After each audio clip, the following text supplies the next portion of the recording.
Hello dear student, welcome to my YouTube channel. आज हम लोग class 11th English supplementary chapter number 2 जिसका नाम है द एड्रेस। एड्रेस का मतलब आप जानते ही हैं, पता। ठीक है, इस कहानी का मैं आपको हिंदी एक्सप्लेनेशन देता हूँ बहुत ही कम समय में, और सभी इंपॉर्टेंट पॉइंट इस वीडियो में कवर हो जाएंगे। ठीक है, तो यह कहानी बताती है कि युद्ध के बाद एक बेटी अपनी माँ के सम्मान की तलाश में हॉलैंड अपने मूल स्थान पर कैसे जाती है। ठीक है, जैसे कि जो हमारी लेखिका है उनकी मदर क्या थी, वो एक सेना में भर्ती थी। हॉलैंड यानी एक देश है, वो अपनी आज़ादी के लिए युद्ध लड़ रहा था, तो उनकी मम्मी उसी में कहते फौज की नौकरी कर रही थी। ठीक है, और उनकी वहीं मृत्यु हो जाती है। तो कहानी की शुरुआत में यह बताया गया है कि कैसे लेखक का उसकी माँ के सम्मान की तलाश में युद्ध के बाद उसके मूल स्थान पर जाने पर उसका स्वागत किया गया। मार्कोनी स्ट्रीट में हाउस नंबर 46 की घंटी बजाने के बाद एक महिला ने दरवाजा खोला। ठीक है, परिचय किए जाने पर महिला चुपचाप उसे घूरती रही। उसके चेहरे पर पहचान का कोई निशान नहीं था। महिला ने अपनी माँ के हरे रंग का बुना हुआ कार्डियन पहना हुआ था। कथाकार यानी लेखक समझ सकता था कि उसने कोई गलती नहीं की थी। उसने महिला से पूछा कि क्या वह इस उसकी माँ को जानती है। महिला इस बात से इनकार नहीं कर सकती थी। लेखिका कुछ समय के लिए उससे बात करना चाहती थी, लेकिन महिला ने जल्दी से दरवाज़ा बंद कर दिया।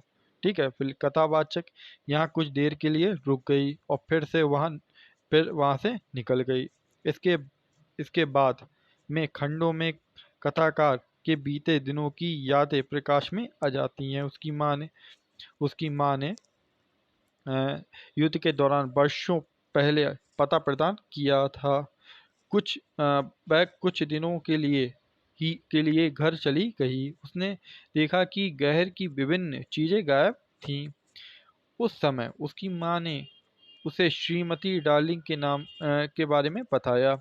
वह लेखिका की माँ की पुरानी परिचित थी, मतलब उनके जो लेखिका की माँ है, यानी लेखिका की माँ है, उसे जान पहचान की उनसे थी। हाल ही में उसने उसके साथ यानी लेखक ने उसके साथ संपर्क नवीनीकृत किया, यानी दोबारा से संपर्क बनाने की कोशिश की और नियमित रूप से वहां आती रही।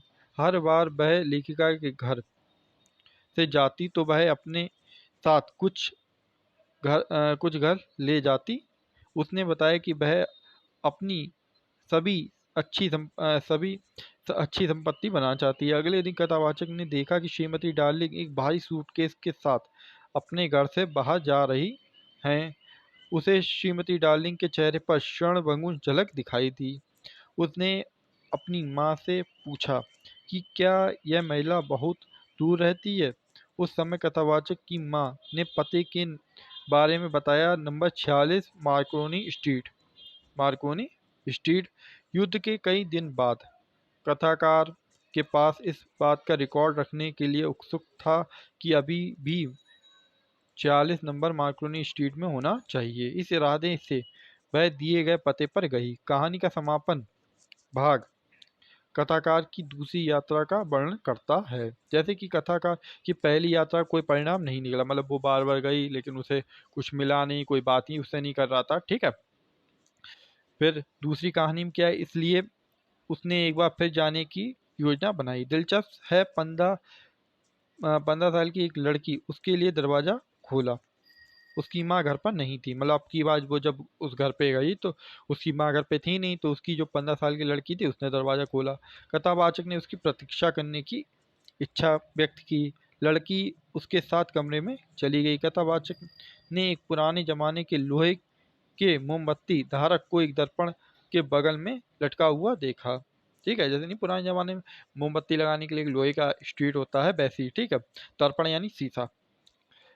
लड़की ने उसे लिविंग रूम में बैठाया और अंदर चली गई। कथावाचक खुद को ऐसे कमरे में पाकर भयभीत प्रतीत कर रही थी, मतलब अकेले बैठा के चली गई, जिसे वह जानता था और ना ही जानता ही थी। ठीक है, वह खुद को परिचित चीजों के बीच में पाती है जिसे वह फिर से देखने के लिए तरसती है, लेकिन जो उसे परेशान करती है उसके आसपास देखने की उनकी हिम्मत नहीं थी, लेकिन उसे अब उनके पास रखने की इच्छा नहीं थी। वह उठी और घर से बाहर चली गई। उसने एड्रेस भूलने की ठान ली और आगे बढ़ गई। मतलब कहने का तात्पर्य ये है, जो चीज़ इंसान को दर्द दे रही है, ठीक है? कहते नहीं है, कोई चीज़ मान लो आपसे नहीं हो पाया है, तो लोग कहते हैं चलो भूल जाओ, मूव ऑन करो, ठीक है? आगे बढ़ो, मत भूल जाओ उस बात को, कुछ नहीं हुआ, ठीक है? तो ऐसे ही लेखक ने सोचा कि ये चीज़ मुझे इतना दर्द दे रही है, तो मैं इसे भूल ही जाती हूँ और अपनी लाइफ में आगे बढ़ जाऊँगी, ठीक है? तो ये आपकी ये स्टोरी थी, जो इसका जो इतना भी इम्पोर्टेंट पॉइंट था मैंने आपको कवर अप कर दिया है इस वीडियो में, ठीक है? मिलते हैं नेक्स्ट वीडियो में।